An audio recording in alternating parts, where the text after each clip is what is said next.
Dare great things for Christ.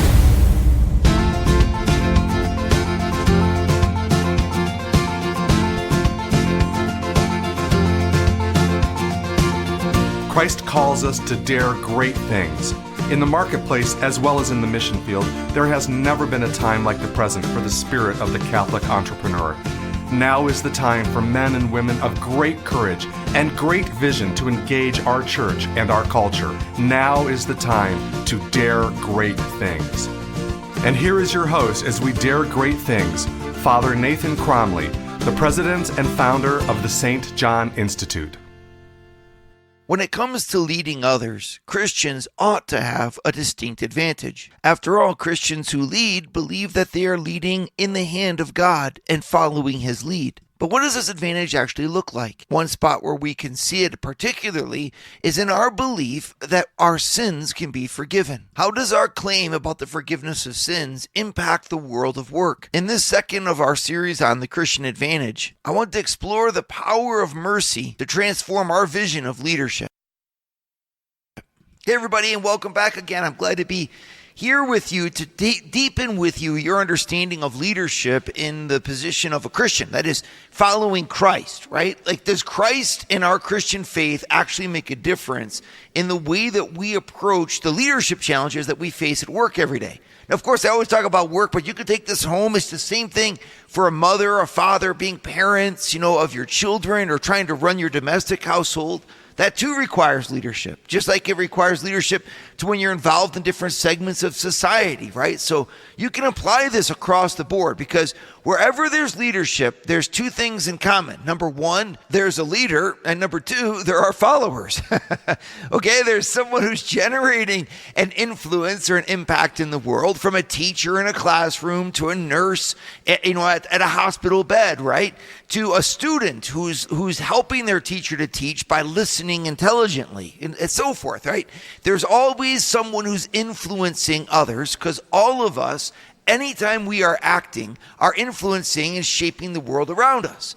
And then there is, of course, on the second hand, those who are being influenced, those who are, we call them followers, but sometimes it's a subtle type of influence, right? But those who are being shaped by the leader, those two things are always going to be constant. So what I want to do is then I want to say, well, the type of influence is going to flow from the kind of action that the leader is exhibiting. And that kind of action can be twofold. You could have an action of just somebody who is acting out of their own prudence, their own understanding of the world, their own personality, right? And that's fine. I call that natural leadership, and that's a wonderful thing. And so that's you going in and just saying, well, my dad taught me how to be this way. My mom taught me how to be this way. My grandfather taught me how to be this way. And so I am going to be this way. I'm going to exhibit these set of behaviors to situations that come into the workplace, and it's going to produce the effect of the impact of my life and my brand of leadership. And either I'm good or I'm bad or I'm indifferent, but there we go. I'm in the workplace, or I'm in my team, I'm at my home, and I'm just doing my job. Okay, that's very good. There's nothing wrong with it. It's wonderful. It's the basis of leadership. The human mind guiding our actions to find solutions to problems according to an ethical judgment that's within inside every single one of us about what's right or wrong, or what's better or worse in a given situation. There is, however, another kind of influence, the influence where God influences the world through a person. And this influence is unique because not only does our personality have the impact and the way that we speak, the way that we think things through, but we believe that God Himself could work through that to work out His great design in the people that are around us. Okay, and this is what we call Christian leadership. And it assumes the level of the natural worker, the natural leadership. You're still just as active, just as intelligent, just as engaged as before. But it adds to it an element to say, we want explicitly to let God impact His world through us. That we want our impact to carry a deeper weight and power to it, which is God's impact in the world. And so through our natural leadership, we want God to influence the world and to lead it in and through us. Okay, so this is what I call Christian leadership. And Christian leadership is a leadership that's just as engaging, but it has that extra element of saying we believe and we want to operate not just as individuals, but as members of the body of Christ. And then we want Christ to heal, Christ to lead, Christ to speak, Christ to influence his world through us. So practically, it looks very similar. I mean, it looks like the same thing, actually. It's like you get up every day and you go to work and you make your decisions, right? It's just that there's an added element of spirituality to open ourselves, to allow him to use us, and a way of allowing our faith to shape our actions. And that's where I really want to go deeper with you. And this will, of course, have a huge impact also on the quality of our leadership and how well we lead, the situations we can face, the things that we can solve, the innovation we can bring. I believe that there's no better way to lead and no more powerful influence on the world than when someone gives the very best that they've got to the usage of God and allows God to influence the world through them. Being a Christian leader, in other words, doesn't take anything away from the greatness and the power of the influence that our lives can bear. Instead, it adds to them the impact and influence that can come through our lives when they're wielded in the hand of God. I mean, it's not a bad thing. God is not someone who dampens the effect of our lives. God is someone who hones the effect of our lives. I mean, if I could lead my children with and in the hand of God, I would be being his instrument in a way that would bless them and help them, deeper than anything I could do on my own. And it's the same thing in my work, right? I think that, in other words, God's vision for the workplace is a better one than any human vision left on its own. Doesn't mean the human vision's wrong, doesn't mean that it's bad. It just that means with God, we can think better, decide better, act better, have a greater depth of wisdom than we could on our own. So why not bring that wisdom to bear where we work? I mean, a lot of people would say that's because being Christian is not acceptable in the workplace today. And I want to shake my head and I want to say, saying that's like saying that love is not acceptable in the workplace today. Because being Christian means to put into action a philosophy of love, a vantage point of love that the world needs. Yeah, maybe we can't say God, Jesus, Mary, Joseph, and all those things in the workplace. Maybe we can't. I don't know. I wish we could. And I think most of the time you can. Yet at the same token, that's not what I'm talking about in an absolute fashion. If you can proclaim the faith in the workplace, then you ought to. But I'm saying that even if you can't proclaim your faith in the workplace, you can live it. And you need to live it. And what does that look like? Actions and decisions that are based on your faith.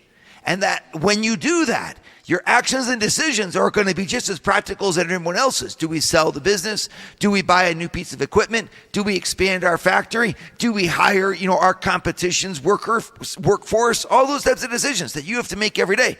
And yet you're going to be making them from a vantage point that's superior. Our faith doesn't make us worse leaders. It makes us more effective, number one. But then number two, it makes us even more a source of blessing for the world. Remember that God knows best what's best for his world. And by listening to him and following him, we end up helping the world become a better place. Now, the Catholic Church did a great job of laying this out for us. She wrote a document called The Vocation of the Catholic Business Leader, in which she gives 6 principles. I'm just going to say them real briefly here for you, but I want you to write them down. Okay, these are the 6 guiding principles of what a Catholic business leader should keep in mind in terms of the call of Christ for them in their business. Studying these will just be one of the ways that we can understand why it's so important for us to embrace our faith at the basis of our leadership. Would you like to hear more from Father Nathan? Join the St. John Leadership Network and receive a 2-minute glance at the gospel every Sunday morning right to your phone. To learn more, go to www.stjohnleadershipnetwork.org/member and join for free today. All right, so let's go deeper then and try to understand even better why it's so important for us to place our faith at the base of our leadership. It's the spring from which the river of our leadership flows. Okay, so I get it that we understand we're not talking about necessarily proclaiming it overtly in the workplace, although why not, right? But sometimes you just can't, or it's not proper to do so. Fine. But I'm talking about you going in every day saying the decisions that I'm going to make, or the decisions that my company is going to make, are going to flow from a position of Christian faith. There's an advantage here. I'm saying it's going to make you a more effective leader at a very practical level. You're going to find better solutions. But then number two, is going to make you a better leader. Meaning that your solutions are going to carry with them a deeper signification and be a better service to the world around you. There's a real advantage here, in other words, and I want to just put that advantage, first of all, from the point of view of the 6 practical principles of business that the Catholic Church wrote about, just to show you from an objective point of view to not be afraid to allow your leadership to flow from your faith. Here's the first one. Businesses exist to produce goods that are truly good and services that truly serve so as to make the common good better. Okay, so what could be wrong with that? Absolutely nothing. The idea is that your business itself is a response on behalf of God to the needs of the world. What a positive way of looking at what we do every day. I mean, that really has meaning and significance far beyond just trying to make money, right? The second principle is that businesses are the best way for helping the poor by building up the society to help them and those who are underserved. Of course, from the tax base that we create to the employment opportunities that we have, businesses are an opportunity to lift the world up better by the work that we generate and that we maintain. Third principle is that businesses themselves are called to emphasize the right way for working, that the world of work itself is enhanced by a Christian philosophy of work. Okay, so when we embody that in our businesses, then we have safety, empowerment, equality, all these great words are guaranteed by that worldview, which makes you wonder, if we divert from a Christian way of thinking, what's going to guarantee that the equality that we put in the workplace is really equality?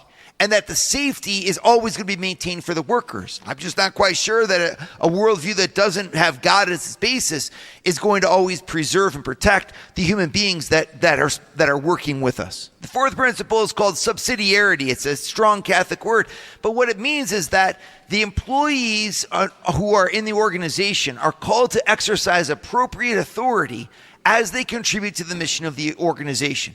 That is to say, it's not just a bunch of worker bees, right, for the queen bee at the top.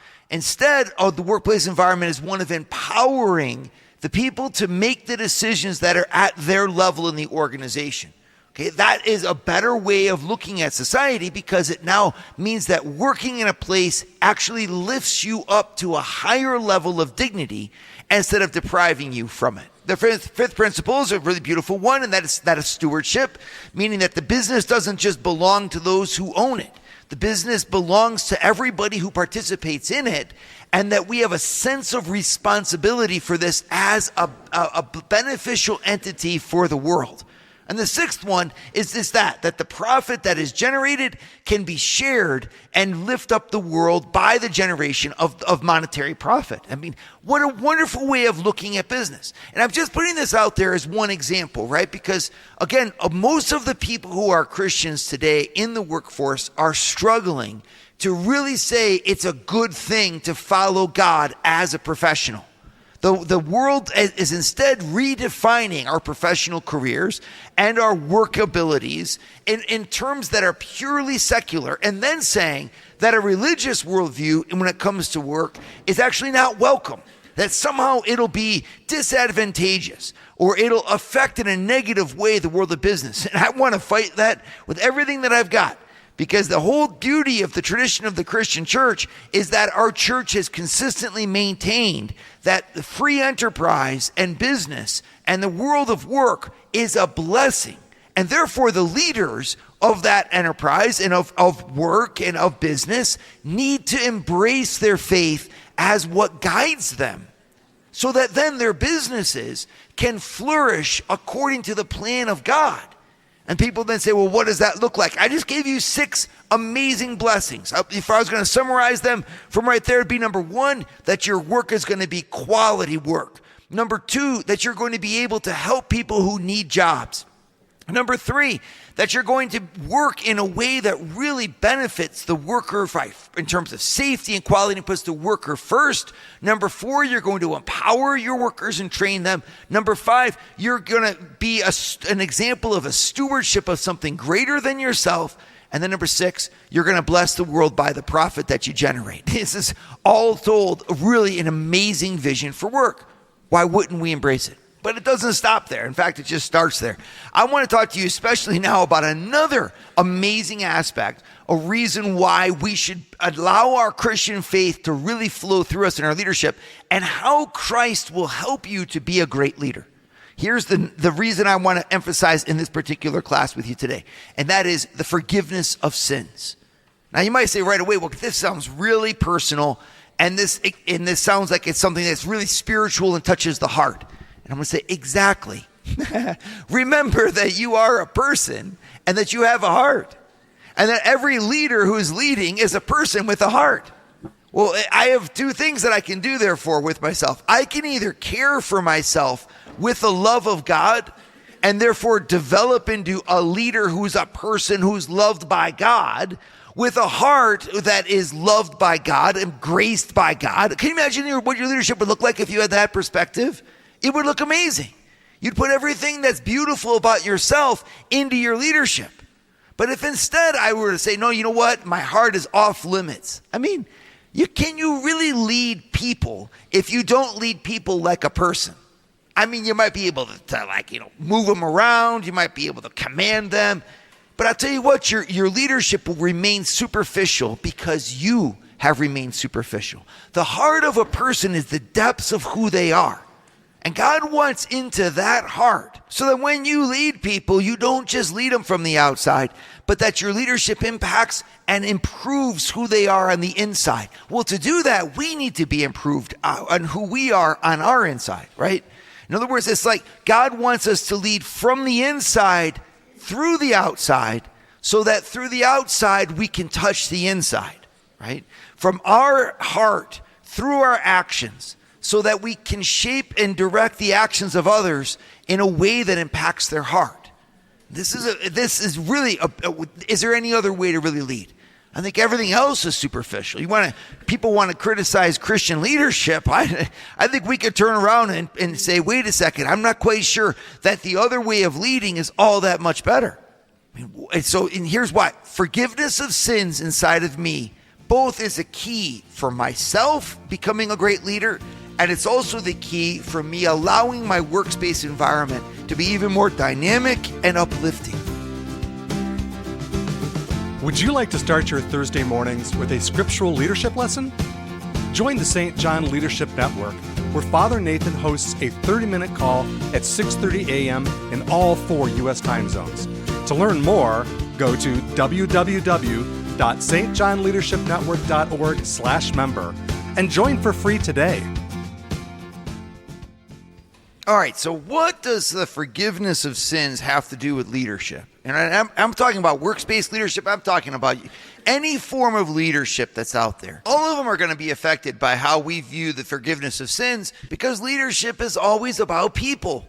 And people have to deal with their past and with mistakes, right? So like you could say, well, what's the difference between mistakes and sins? Obviously, there's a lot of difference, okay? But I also think there's a lot of overlap between the two. Because even though every mistake isn't a sin, every sin is a mistake, right? A sin is just a mistake that you knew was wrong ahead of time.